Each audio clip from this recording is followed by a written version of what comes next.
नमस्कार दोस्तों, राधे राधे। आज की धार्मिक कथा है। एक समय की बात है, यमुना पार के एक गांव में दो महिलाएं रहा करती थी। एक का नाम गंगा और दूसरी का नाम माया। गंगा और माया रोज यमुना पार से नाव में बैठकर वृंदावन आती और वहां घूम घूम कर सब्जी बेचा करती। वे सुबह से शाम तक सब्जियां बेचती थी। जब सारी सब्जियां बिक जाती तब वे यमुना किनारे बैठ जाया करती।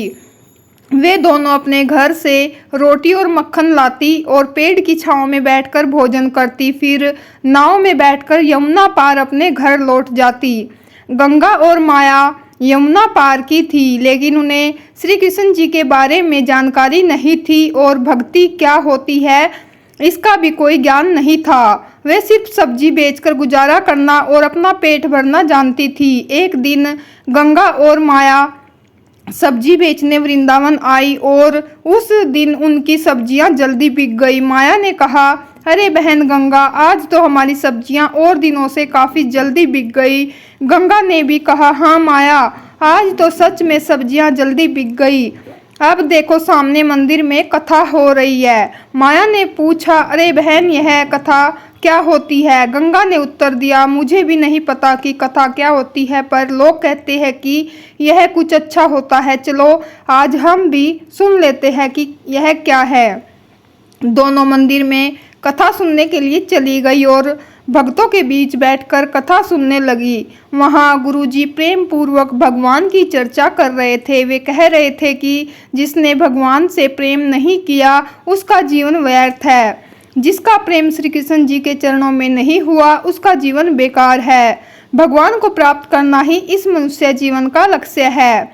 यह मनुष्य जीवन सिर्फ भगवान की प्राप्ति के लिए मिला है। लेकिन इस संसार में सभी लोग पैसा इकट्ठा करने में लगे हैं और यह भूल गए हैं कि इस जगत में आने का उद्देश्य क्या था। जब गुरुजी ने यह बात समझाई तो गंगा और माया बहुत प्रभावित हुई। वे नदी के किनारे जाकर बात करने लगी। गंगा ने कहा, बहन माया, देखो गुरुजी ने आज क्या कहा है। अगर भगवान श्री कृष्ण जी के चरणों में प्रेम नहीं हुआ तो यह जीवन व्यर्थ है। माया ने पूछा, तो बहन गंगा, क्या हमारा जीवन बेकार चला जाएगा? गंगा ने उत्तर दिया, हाँ बहन, लगता तो ऐसा ही है। फिर माया ने पूछा, बहन तू बता, क्या तूने कभी श्री कृष्ण जी को देखा है? गंगा ने कहा, अरे बहन, मैं तो तेरे साथ ही रहती हूँ, भला मैंने कब भगवान को देखा है?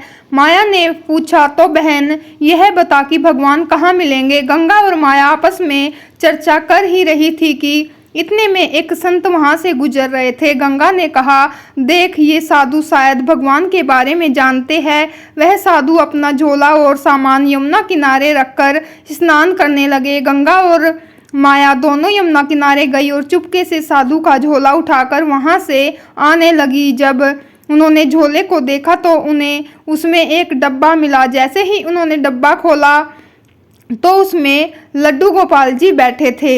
लड्डू गोपाल जी को देखकर गंगा बोली, बहन माया, मिल गए भगवान, ये बैठे हैं भगवान। लड्डू गोपाल जी को देखकर माया रोने लगी। फिर गंगा ने कहा, अरे बहन माया, तू रो क्यों रही है? मिल तो गए हैं भगवान। इसके बाद माया ने कहा, हे भगवान, बाबा जी ने आपको इतने छोटे से डिब्बे में बंद करके रखा है, देखो तो सही, भगवान के पैर तक तिरछे हो गए हैं। मुझे तो लगता है कि ये बाबा भगवान को डराते धमकाते हैं। अभी बाबा यहाँ नहीं है, वह स्नान कर रहा है। आप थोड़ी देर के लिए भगवान के पैर सीधा कर लो। माया ने कहा, बहन गंगा, भगवान तो अपने पैर सीधे नहीं कर रहे हैं। मुझे लगता है डिब्बे में बंद रहने से उनके पैर अकड़ गए हैं। न जाने इस बाबा ने भगवान को कब से इस डिब्बे में बंद कर रखा था। चलो भगवान, अब हम आपके पैर सीधे करते हैं।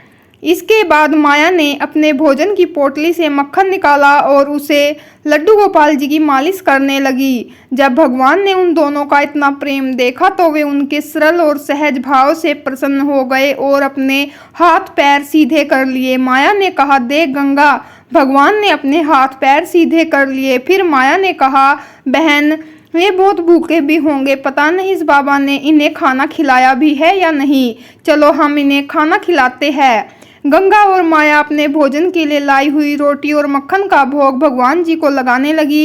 इतने में साधु बाबा स्नान करके वहां आ गए। साधु को देखकर गंगा और माया वहां से भागने लगी। थोड़ी दूर जाकर वे रुक गई और बोली, अरे बाबा, भगवान को इतना डरा धमका कर मत रखो। तुमने भगवान को डिब्बे में बंद कर रखा था। बेचारे, उनके पैर मुड़े हुए थे, हमने उनके पैर सीधे कर दिए हैं। अब दोबारा उन्हें डिब्बे में मत डालना। जब साधु ने लड्डू गोपाल जी को देखा तो पाया कि उनके दोनों हाथ पैर सीधे हो गए हैं। यह चमत्कार देखकर साधु उन दोनों महिलाओं को रोकने के लिए उनके पीछे पीछे दौड़े और बोले, अरे रुक जाओ, भागो मत, मैं तुम्हें कुछ नहीं कहूँगा। लेकिन गंगा और माया नहीं रुकी। उन्हें लगा कि साधु बाबा उन्हें पकड़कर मारेंगे। अगले दिन गंगा और माया फिर से सब्जी बेचने वृंदावन आई। उस दिन भी उनकी सब्जियां जल्दी बिक गई। वे मंदिर में कथा सुनने के लिए चली गई।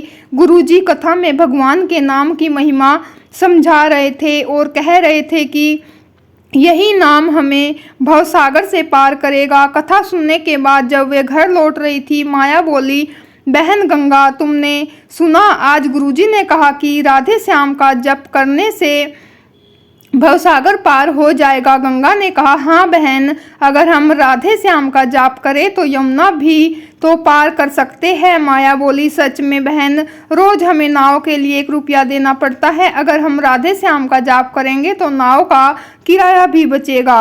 इसके बाद गंगा और माया ने गुरुजी की बातों पर विश्वास करके राधे श्याम का नाम जपना शुरू कर दिया और यमुना जी की ओर बढ़ने लगी। वे जप करते हुए सचमुच पानी के ऊपर चलने लगी और यमुना पार कर ली। अब तो गंगा और माया का श्री कृष्ण जी के प्रति प्रेम और विश्वास और भी दृढ़ हो गया और वे श्री कृष्ण जी की भक्ति में लीन हो गई। एक दिन गंगा जी ने कहा, बहन माया, हमने गुरुजी की कृपा से श्री कृष्ण जी की भक्ति पाई है और गुरुजी के कहने पर ही नाम जपते हुए यमुना पार की है। इससे हमारे बहुत पैसे भी बचे हैं। क्यों न हम गुरुजी को घर बुलाकर भोजन कराएं। माया बोली, ठीक है बहन, तुम जाकर गुरुजी को ले आओ, मैं यहाँ भोजन तैयार करती हूँ। गंगा गुरुजी को लेने मंदिर में चली गई और उनसे बोली, गुरुजी, हम चाहते हैं कि आप हमारे घर पधारे। हम आपको भोजन कराकर कुछ दान दक्षिणा देना चाहते हैं। गुरुजी ने गंगा की बात मान ली और बोले, ठीक है बेटी, मैं तुम्हारे साथ चलने के लिए तैयार हूँ। गंगा गुरुजी को लेकर यमुना तट पर पहुंची। गुरुजी ने देखा कि वहां कोई नाव नहीं थी तो उन्होंने गंगा से पूछा, बेटी, तुम मुझे यमुना पार कैसे ले जाओगी? यहाँ तो कोई नाव भी नहीं दिख रही। गंगा बोली, गुरुजी, आपने ही तो हमें सबसे बड़ी नाव दी है। हम राधे श्याम का जाप करते हैं, यमुना पार कर लेते हैं, आपको भी पार करा देंगे। गंगा राधे श्याम का जाप करते हुए पानी पर चलने लगी, लेकिन जब उसने पीछे मुड़कर देखा तो गुरुजी किनारे पर खड़े थे। गंगा ने कहा, गुरुजी आइए, डरिए मत। गुरुजी को लगा कि ये कोई चुड़ैल है जो पानी पर चल रही है। जब गंगा गुरुजी को लेने वापस आई तो गुरुजी डर गए और बोले, मुझे छोड़ दो, मुझे क्यों मारना चाहती हो? गंगा ने उनकी बात का जवाब नहीं दिया और बस राधे श्याम का जाप करती रही। गुरुजी घबराए हुए थे और कह रहे थे, हे भगवान, ये मुझे यमुना में ले जाकर मारेगी। लेकिन गंगा गुरुजी का हाथ पकड़कर यमुना पार करवा लाई। गुरुजी कांपते हुए बोले, बेटी, तुम कौन हो? मुझे क्यों मारना चाहती हो? क्या मैंने तुम्हारा कुछ बिगाड़ा है? तुम चुड़ैल हो या भूतनी? गंगा बोली, गुरुजी, ना मैं चुड़ैल हूँ ना मैं भूतनी, मैं तो आपकी शिष्य हूँ। आपने ही तो हमें सिखाया था कि राधे श्याम का जाप करो, इससे भवसागर पार कर लेंगे। गुरुजी बोले, हे भगवान, मैंने कब भूत चुड़ैलों को शिष्य बनाया? गंगा हंसते हुए बोली, गुरुजी, आपने ही कहा था कि नाम जपोगे तो भवसागर पार करोगे। हमें लगा कि यदि भवसागर पार कर सकते हैं तो यमुना भी पार कर सकते हैं। हम रोज राधे श्याम का जाप करते हुए यमुना पार करते हैं। गंगा की बात सुनकर गुरुजी हैरान रह गए। उन्होंने कहा, बेटी, तुमने अपने गुरु और भगवान पर इतना दृढ़ विश्वास रखा कि इसके बल पर तुमने यमुना के पानी पर चलकर उसे पार कर लिया। तुम महान हो और तुम्हारा भगवान के प्रति प्रेम और विश्वास भी महान है। दोस्तों, अगर आपको यह कहानी अच्छी लगी हो तो वीडियो को लाइक करें, शेयर करें। चैनल पर न्यू आते हैं तो सब्सक्राइब जरूर कीजिएगा। फ्रेंड्स, मैं आप लोगों से मिलती हूँ नेक्स्ट वीडियो में। तब तक के लिए राधे राधे, जय माता दी।